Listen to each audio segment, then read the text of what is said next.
Mukomana muri sei zvenyu, ndinokumbirawo kuti munge muchindiposterawo nyaya yangu makavigawo chitupa changu.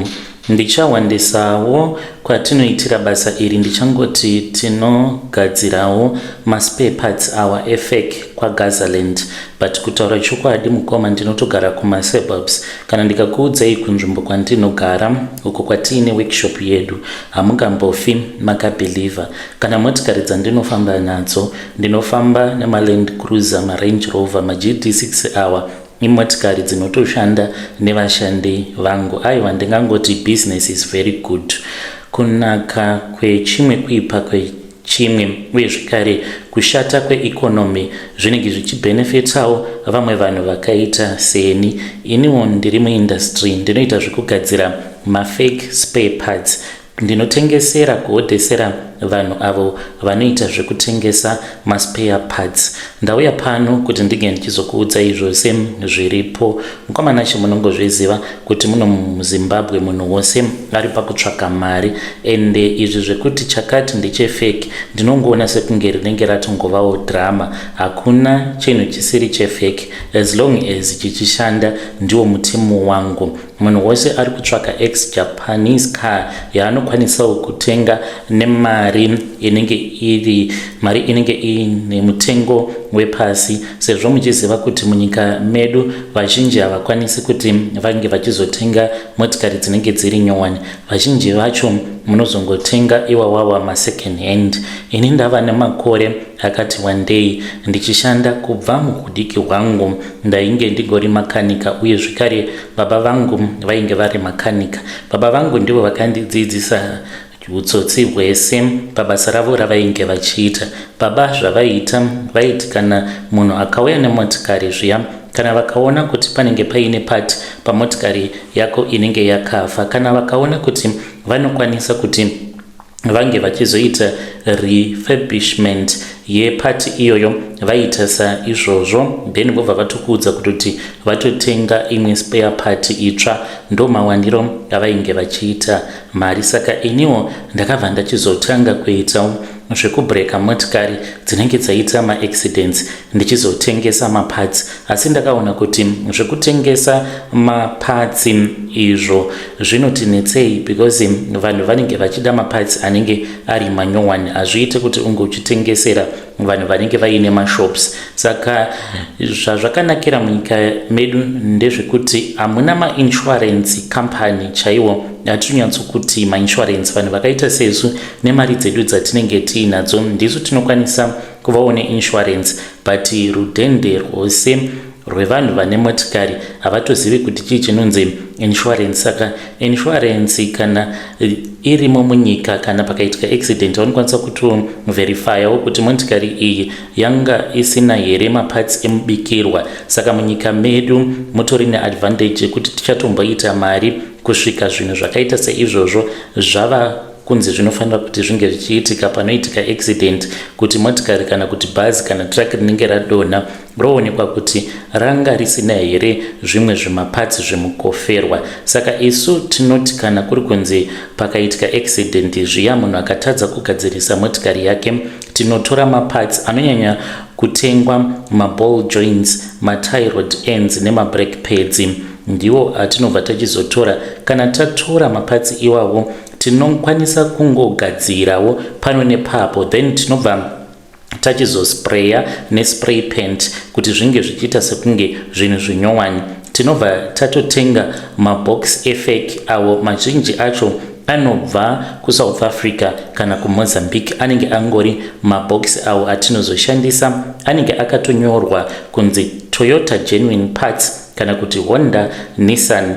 Anogadzirwa zvekare mamwe mabox. Munozviziva here kuti kutori nevanhu vanogadzira mabox iwawawa, mapackaging box efake kudowntown. Ndiko kwatinoenda tichinonohodhawo maboxi, then iwe kana uzoya uchizotenga, unototi pano ndapiwa original kikikikiki, takatovhura rimwe branch tava kugadzira nemaparts ezvimudhudhudhu, nekuti ndo zvimwe zvawanda. Chinyika chedu chiri fani mani, but ukabata game chairo muno munyika unoita millionaire. Ini nditori millionaire, ndine mari yakawanda. Zvinoda kuti unge uchingwara woona kuti zvaunokwanisa kuita zvefeki ndezvipi. Ingawani kunyangwe vari kumusoro vanongoita bhizi rekungofeka wani vachingodyawo mari zvichingoenda zvakadaro, kana neopposition yacho ndeyefeki. Saka chasara ndechekuti kana vanhu tichapedzera tava kutogadzira vanhu vefeki muno muZimbabwe. Asi jokes aside, basa iri randinoita, munoona inini ndinofamba nemaland cruiser kana marange rover. Mukoma motikari dzangu dzinonogadzirwa kuSouth Africa. Kana ndichida service ndinodziendesa kuMessina dzonogadzirwa dzodzoka. Ndinozviitira izvi because akomana musatamba nemotikari inenge ine maparts efeki. Chikuru chinotyisa ndechekuti simbi dziya dzaunenge wakabayirira pamotikari yako, kana wotanga kumhanya kana kuri kunzi ukasangana neproblem kungotsika mabreki chete, panoitika imwe tsaona yakaipisisa. Ndokusaka muZimbabwe pakanzi panenge padona bhazi rinouraya vanhu zvekutodaro because maparts mazhinji atongova efeki, ende zvinotongorwadzawo pati hapana zvatingazviita mukoma. Tichitofamba kudai hatichazivi kuti vanhu vechokwadi ndevapi. Vamwe vamunoona vachingofamba zvinenge zvitori zvevanhu zvinenge zvakagadzirwa, maybe zvitori zvefeki. Kune vamwe vanenge vachitoita mari. Asi ndinongoti kana uchienda kwaGaza kana kuMbare kunotsvaka maspare parts regedza kutanga watarisa box kuti box iri ritori neseal, because seal iyoyo inenge itori mubikirwa. Tenga maspare parts awa kune vanhu vanenge vaine mashops maOG. Handikatauri hangu nemazita. Isusu tinotonogadzirisa motikari dzedu kuSouth Africa kwatinoziva kuti dzinoiswa maparts maspare parts maoriginal. Ndo nyaya yandikunza pano, ndichange ndiri mucomment section. Yo vedari ndo message iyo yandakatumidzirwa ichibva kuna mukoma vedu. Zvakangoma hazvo vedu we. Mwanzi ivo vanotengesa maspare parts but vanofamba neland cruiser. Hanzi ndo yandinofamba nayo, iyo inoenda ichinonogadzirwa kuMessina. Yo zvakaoma. Rekedzei tibva taenda panyedu inotevera. Nyedu inotevera yakamira sekudai so. Hanzi mukomana chimakadii zvenyu, please post my story makavika uchituva changu. Ndauya pano nesecret yandiinayo. Even though I got married but my husband does not know kuti izvi ndo zvandainge ndimbori, ndo basa randainge ndichiita as a slay queen kubva ndiri form 6. Mukomana nashi inini ndakatanga kuita zvekudanana nemashuga daddy nekuda kwepeer pressure. Ndaiwirirana nevasikana vaibva kuma-rich families. Zita rangu muchanditi Tiffany, uye zvekare ndatova mukadzi wemunhu, nditori nemwana wangu umwe chete. Murume wangu kana akazoziva nyaya iyi hameno kuti chii chinozoitika. Saka ndakadanana neumwe murume uyu wandakadanana naye takasangana muchechi. Mushure mekunge ndatanga kuendawo kune imwe chechi yeMethodist makare muno muHarare. Tainge tichienda kuchechi ikoko because kwaiwanikwa mbinga, tikabva tatotanga kutonamata kuMethodist. Murume wacho iyeye wandakazotanga kufambidzana naye ainge atori nefamily, ainge ari wechikuru. Ndainge ndakangosiyana nefirstborn yake ne5 years. Aitofamba neconvoy dzemotikari dzinodhura, uye zvekare aigara mumansion inotyisa. Takafambidzana mukoma. Ndakazoti ndava kukwanisa kuapply passport akatoenda neni. Ndiye munhu wekutanga kunditoresa passport. Ndikapindawo muprivate jet. First time ndichinzi ndakwira ndege, handina kukwira ndege yeMbombela ini, ndakakwira private jet akaenda neni kuDubai tikanogarako ndokubva tachizodzoka nekuMauritius. Asi dambudziko mukoma raivapo pamurume uyu rakatanga patakarara tose mune imwe hotel so muHarare. Ndakashamisika because takati takarara kudaro ndakanzwa kuti mumba mainge mava kunhuhwa but ainge asingadi kuti ndinge ndichinyanyisa kutaura nezvazvo because iye aingogara akapfeka t-shirt vest kana kuti shirt nguva dzose, kunyange kuchipisa sei aitokwanisa kuti kupfekera zijaketi, aifamba aine cologne yaanenge ainayo. Ndakazozviziva nerimwe zuva patakaenda kuhotel kuCape Town because taingogara tiri kumavacations nguva dzose. Iye ainge ari munhu ainge asinganwe doro. Tiriko kuhotel kuCape Town, handizivi kuti pfungwa dzacho ndakadziwana kupi. Zvimwe kuda zvaainge ari zvainge zvava kuda kuzvifumura kwandiri, saka ndakabva ndachizoti ndatora bhodhoro rangu reClip Drift because ndiro doro randinonwa. Saka ndakazanganisa Clip Drift iya neCoke ndokubva ndachizomupa. Ndainge ndichida kungotesta kuti anoita sei. Akanwa mukomana acho ndokubva ndaramba ndichimudirira. Ndakamudirira maglazi maviri sezvo ainge ari munhu ainge asinganwi. Paakasimuka achiti ainge achida kuenda kunorasa mvura, akabva atanga kutodzedzereka. Ndikamubatsira ndikaenda naye kutoilet. Pakuzodzoka manje ndipo pandakabva ndachizoti ndakamubata kumusana kwake, ndainge ndakatoisa ruoko rwangu kumusana kwake, ndipo pandakanzwa kuti kwainge kuchiita kunamanuka. Ndakafungidzira kuti rainge riri ziya. Iniwo pandakamubvisa chipfeko chaainge akapfeka ndopandakabva ndamuradzika. Akaenda akanozviwisidzira pamubhedha, akaita zvekurara nesaiti iwe kuzotarisa kudai. Ndopandakaona kuti kumusana kwake uku kwainge kwakazara makonye. Saka ndakati zvimwe kuda maybe makonye awa ainge amawana mubathroom. Handina kunge ndakanyatsokucherechedza ndikaona kuti pakati pemusana wake painge paine ronda hombe rainge rakaora zvakanyanya. Ndaitoona zvewhite, but before that ndisati ndanyatsokucherechedza ndakadzokera kubathroom. Ndapinda mubathroom ndakatarisa ndikatarisisa, handina kuona makonye. Pandakazoti ndichibuda mubathroom ndichinotarisa munhu ainge akarara pabed, iye mukoma, ndakaona kuti ainge aine ronda rainge rakakura richiratidza kuti rainge rakadzika kwazvo, rainge rakatozara nemakonye machena. Aifamba makonye awa ainge asingambofambi achidonhera pamubhedha, kwete aiti kana akangofamba ongotenderera pamusana wake obva atodzokera muronda rake achimhanya. Ndakanzwa kunhuhwa kwakanyanyisa, ndikaziva kuti munhu wose uya wandainge ndichinzwa pose pandainge ndiinaye waizadza imba yose wainge uchibva pazironda rake iroro. Ndakavhunduka ndokubva ndamumutsa. Murume uya akavhunduka zvisingaite ndokubva akurumidza kuvhara ronda rake riya nehembe. Saka ndakati ndichida kumubvunza, ndakakunzwa dzungu. Iyewo kusaidi kwake akabva atanga kurutsa nekuda kwedoro rakawandisa randainge ndamupa. Later on ndakabva ndati, nhaiwe chii chiri kumusana kwako? Ndiri kuona kwakazara makonye. Akatanga kudikitira achitopukuta dikita rainge razara kumeso kwake achiti dammit zvavharana. Akanditarisa akati, you know what Tiffany, usazvidya mumwoyo. Ndikati kochii? Akati ane herbs, and herbs iyi akaitora kubva pane umwe muNigerian mukadzi uyo waakadanana naye, ndiye akamupa herbs iyoyo. Akati ichatopora, asi ndinopota ndichienda kuNigeria kunogadzirwa.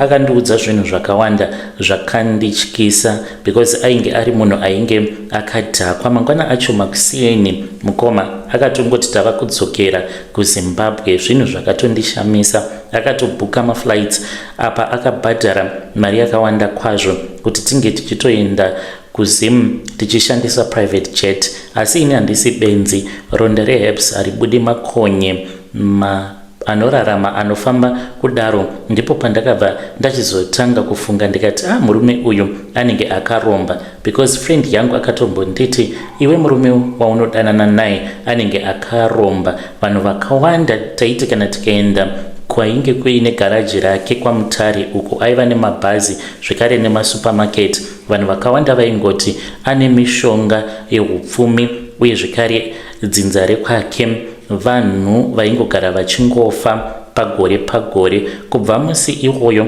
ndakabva ndachizonzwa rudo rwangu kwaari rwakabva rwapera, ndikabva ndatanga kutya kudya mari yake nekuti ndainzwa sekunge ndiri kudya mari yeurombwa. Kubva zvandakarambana naye upenyu hwangu hwakadzokera panzvimbo, because ndakatanga kunotisa zvakawanda. Ndaikwanisa kuchovha kana gore rose ndisingazivi kuenda kumazuva angu, but pandakangoti mari yemunhu uyu yakasviba handichadi kuidya, ndakabva ndatongosiyana nazvo. Ndiyo secret yangu yandiinayo mukoma. Kana mukaposta muzondizivisa, ndichange ndichizotevererawo ndiri mucomment section. Yo vedarendo message iyo yandakatumidzirwa ichibva kuna vanzvadzi vedu, hanzi I am married but vainge vambori a slay queen. Ngatitaurei navo vanzvadzi vedu ava mucomment section. Zvakangooma hazvo vedu we, zvinotyisa. Hanzi ainge aine ronda kumusana, ronda risingapori. Pakaipa. Regedzei tibva taenda panyedu inotevera. Nyedu inotevera yakamira sekudai so. Hanzi mukomana she ndakapiwa munamato namadzibaba wandanga ndisati ndatanga kushandisa. Ndiri munhu anogara asipo pamba, ndinoitawo zvekudriva matrack. Murungu watinoshandira muGermany ane mari yakawandisa. Ini ndini ndega muZimbabwean ndinoshanda pakambani iyi, asi mari yandiri kupiwa ishomasa.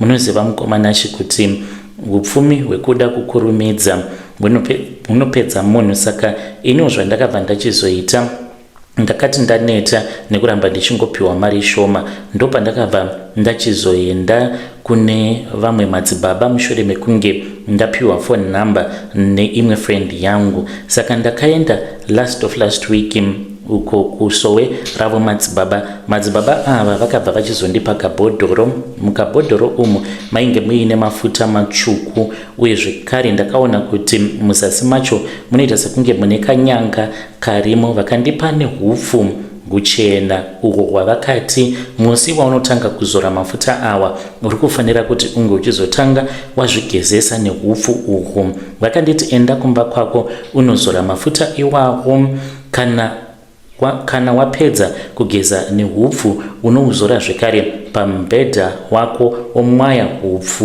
uhwu.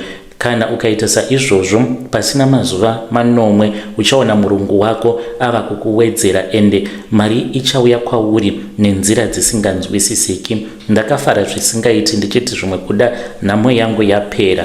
Ndakasvika kumba, mukadzi wangu iye ainge asipo. Ndakatomboda kuti ndige ndichizviita zvinhu izvi, asi ndakangonzwa nhungo. Asi kubva musi wandakaendako kwamadzibaba, mudzimai wangu achizoenda musi weMonday zuva rakatevera, mudzimai wangu akatongodzoka achinja hunhu hwake. Saka ndakangotanga kungonyuma kuti kasi mukadzi wangu anoti kana ndisipo anotanga kutaura nevamwe varume. Saka mukadzi wangu akazoti abuda achiperekedza friend yake, iniwo ndakangosara ndokubva ndatora foni yake. Ndakatongoshamisika because foni yake yainge yakaiswa password. Ndikati bo here munhu uyu. Ndakazomutaimira akarara. Ndakabva ndachizotora ruoko rwake ndokubva ndabaya pafingerprint unlock. Foni yakabva yaunlocka. Pandakati ndichinotarisa kuWhatsApp kwake, ndakabva ndaziva madzibaba mafoni numbers avo ainge asina kusevewa. Ndakaona message iyo yakabva kuna madzibaba avo vakange vandibatsira asi ndisati ndatanga kushandisa minamato yavo. Yaiti, amai munofanira kuti munge muchidzoka zvekare, asi this time around muri kuzodzoka muri mega. Aiwa ndakudai amai, I hope kuti zvandinonzwawo ndozvamucharamba muchinzwawo pamuri pamusoro pangu. Aiwa ndiri kuona tafadzana, ende ndichakupai kana mari dzose idzo dzandichange ndichizopiwa mumatare angu. Mandifadza chaizvo. Zvakandishamisa. Message iyi yakandivhundutsa. Saka ndakabva ndabvunza mudzimai wangu, akabvuta foni akaikandira panze, tikaita usiku hwose tichinetsana. Iye ari kuti message yakarasika, yakange yatumidzirwa friend yake. Apa friend yacho ine murume, ari kuti usaudza murume wake kana kubvunza nekuti unozomuparadzira marriage. Mudzimai wangu ndakamubvunza tikanetsana, mukomana she ndiri kukumbirawo rubatsiro. kuti ndoita sei, ndoshandisa minamato yake here murume uyu kana kuti ndotongozvirasa. Ko kana ndikazvirasa zvinhu izvi hazvizondipandukiri here mangwana paya pazvinenge zvozonzi iwe wakaromba ende wakapiwa mafuta elaki. Shuwa muprofita uyu handichazivi manje kuti akarara here nemudzimai wangu kana kuti vakange vasati varara vose. Mukomana Shindiri munhu afamba netruck kwemakore akati wandei, but ndine zvimwe zvinhu zvandiri kusangana nazvo mukufamba kwandiri kuita. Ndinokwanisa kungorota mamwe mazihope anotyisa, so ndava kutya kuti zvimwe kuda madzibaba ava vanokwanisa kunge vari kutonditumidzira mhepo dzisina kururama. Ndinodawo help uye zvekare ndichikumbira neminamato yenyu kune vose avo vanonamata. Please ndapota ndibatsireiwo. Hey, muri yeZimbabwe ndo message iyo yandakatumidzirwa ichibva kuna mukoma vedu ava vari kutya kuti zvimwe kuda kuenda kwavakatoita kuna madzibaba zvainge zvakangofanana nekuti vakatongotengesa mudzimai wavo. Nganzi mudzimai wavo akaramba akati handina chandinombziva ini, plus mamessages awa akarasika. Anogorasika sei mamessages? Aifanira kuti ange achizoenda kune friend yavo ozokomisidzira ava mufoni mavo. Apa shamwari yacho hanzi ari married and mudzimai wavo ari kuti usabvunza nekuti unozomuparadzira marriage yake. Zvakangooma hazvo vedu we, ngatitaurei navo mucomment section mukoma vedu ava. Regedzei tibva taenda panyedu inotevera. Nyedu inotevera yakamira sekudai so. Hanzi mukoma makadi zvenyu, ndinokumbirawo kuti munge muchindipostirawo nyaya yangu makavika chitupa changu. Ininiwo ndauya pano ndinoitawo zvekuba muHarare umu. Munotoda kutoti kana uchitofamba muCBD motofamba machinda makasvinura. Inini ndiri mbavha ndinoita zvekuba kubva ndiri mudiki. Ndakakurirawo muMbare, saka baba vangu vaitawo zvekuba muMbare murengi, neniwo vakazotanga kundidzidzisa apo pandainge ndava grade 7 nekuti kana uri mwana mudiki vanhu vashoma vanokwanisa kufungidzira kuti uri mbavha. Zita rangu muchangonditi Tonderai, uye zvekare kwemakore akati wandei ndakabva ndachizotanga kufamba nevamwe vakomana. Takaita mari, vakomana ava vakazoenda zvavo kuUK. Hameno zvavari kuitawo ikoko, asi vari kungoitawo zvechimbavha. Ndakatya kuenda kuUK kuti ndige ndichienda kunoita zvekuba, ndichitya kuti kana ukazosungwa uri kure kudaro, kana ukazotongerwa kana rufu. Saka handina kukwanisa kuti ndinge ndichizoenda navo kuUK.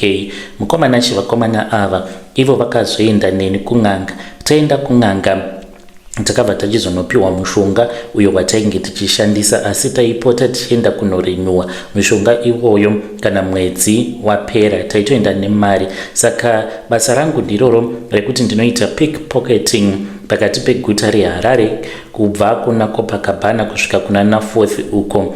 Ndinenge ndichingoita sekunge munhu ari kutongofamba. Ndinokwanisa kutopinda mutown ndakatorova suit, but ndinenge nditori pabasa.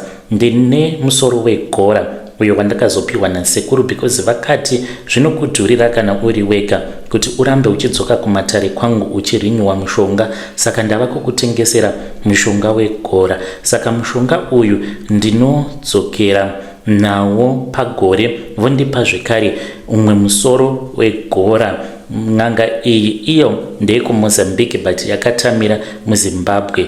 Gora iri mukoma iro rinondibatsira kuti ndinge ndichikwanisa kuzowana nekuziva panenge paine munhu anenge aine dzinenge dzakaita sekunge dzakapusa. So vanhu vaya vanoti kana vachifamba foni anokwanisa kungoisa mubhegi, kana kuti munhu anenge abva kana kwana nemubudzi yauko kare kekutanga kufamba muHarare anenge achingofamba achingotarira everywhere. Apa zvinhu zvake anenge akazviisa panenge pasiri safe, sezvinongoitawo gora. Mukomana iniwo ndizvo zvandinoita. Saka n'anga yacho yakandicheka zvekare. Ndine nyora dzandakachekwa mumaoko mangu nemusoro wegora wandinenge ndichifamba nawo. Ndinenge ndakauputira mukajira kered kanenge zvekare kana mubriefcase kana kuti mubhegi randinenge ndichifamba naro. Saka ndinofanira kufamba naro nguva dzose. Ndinokwanisa kana kungomira mutauni ndichingotarisa, ndinobva ndatonzwa musoro uya unototaura neni, ndiwo unoshandiswa zvekare nemaprofita.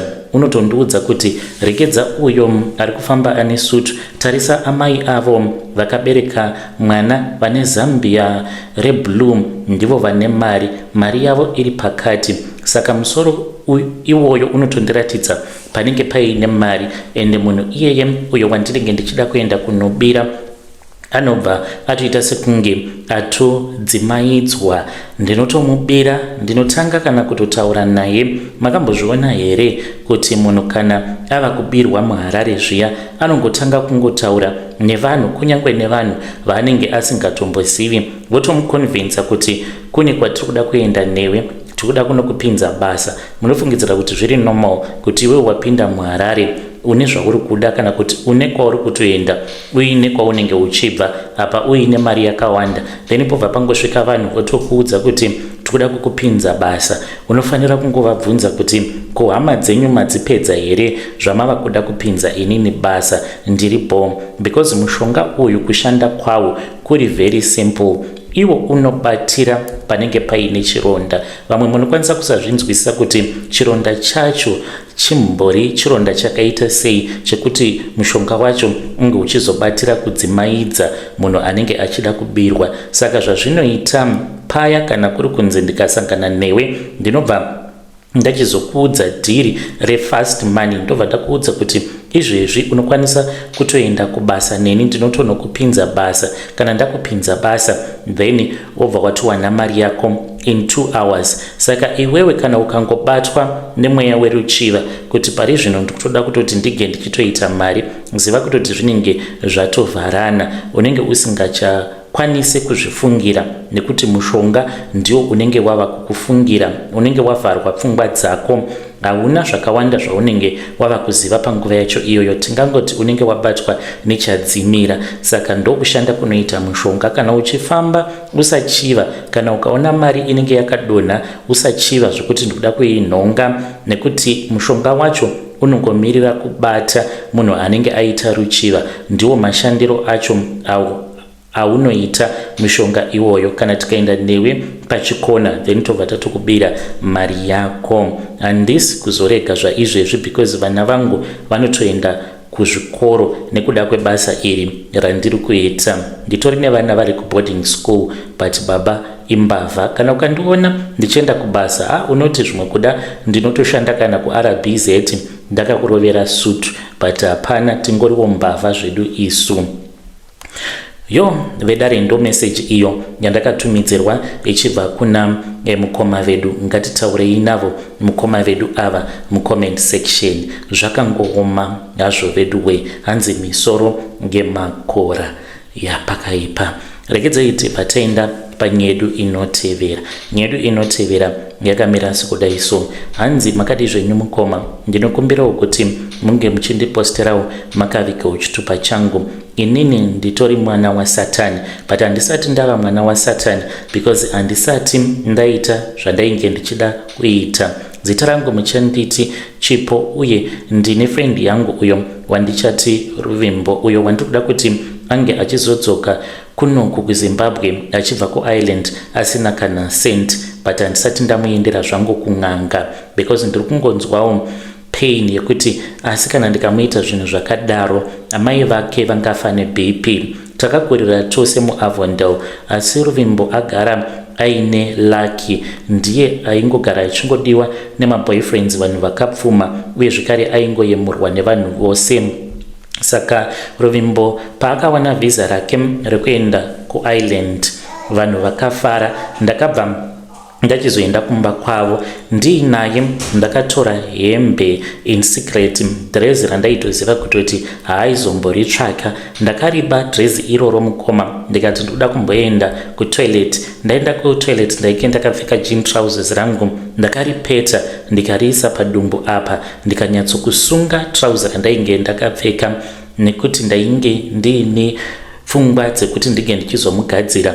Zvechokwadi ndakadzoka naro kumba kwedu ndikabva ndarichengeta. Nanhasi uno rinogara muwardrobe mangu. Haana kutombozviziva mukoma kuti izvi ndo zvaiitika. Ndaitovapo pavanhu avo vakamuperekedza kuenda kuairport, tikatonofarawo iye achitoenda ariko kumhiri kwemakungwa, ende hapana kana tarisiro yekuti achazondibatsira kuti ndinge ndichizoendawo ikoko. Saka dhirezi iri ndainge ndiine pfungwa dzekuti ndiriendese kun'anga kuti ndinge ndichizomusungira chiraramo, but ndiri kungonzwa kungorwadziwa kuti handingambomuitiri zvinhu zvakadaro. Ndakatomboenda naro dhirezi iri, rainge riri muhandbag. Saka murumu yake muspare bedroom mava kugara amainini vake, ende kuti ndinge ndichiriburitsa ndakanzwa kunyara. Ndakamboda kuvanyepera kuti ainge akambondipa dhirezi rake kuti ndinge ndichiripfeka. Ndakazongodzoka hangu kumba, ndakangoita sekunge ndainge ndavashanyira. Ndodiko ndiende here kun'anga ndongoita zvido zvemwoyo wangu, kana kuti ndomupa dhirezi paanozodzoka ndotsvaka plan yekuti ndinge ndichimupa dhirezi rake. Ndichange ndirimo ndiri mucomment section. Please do not judge me. Hey, vedare ndo message iyo yandakatumidzirwa ichibva kuna vanzvadzi vedu. Zvakangooma hazvo vedu we, ngatizamei kuti tinge tichitaura navo vanzvadzi vedu ava mucomment section. Dzoserai dhirezi remuridzi. Yo, zvakaoma. Iwa vateereri ndo mamessages awo atanga takakubatirai. Ngatisanganei zvekare mune zvimwe zvirongwa zvinotevera.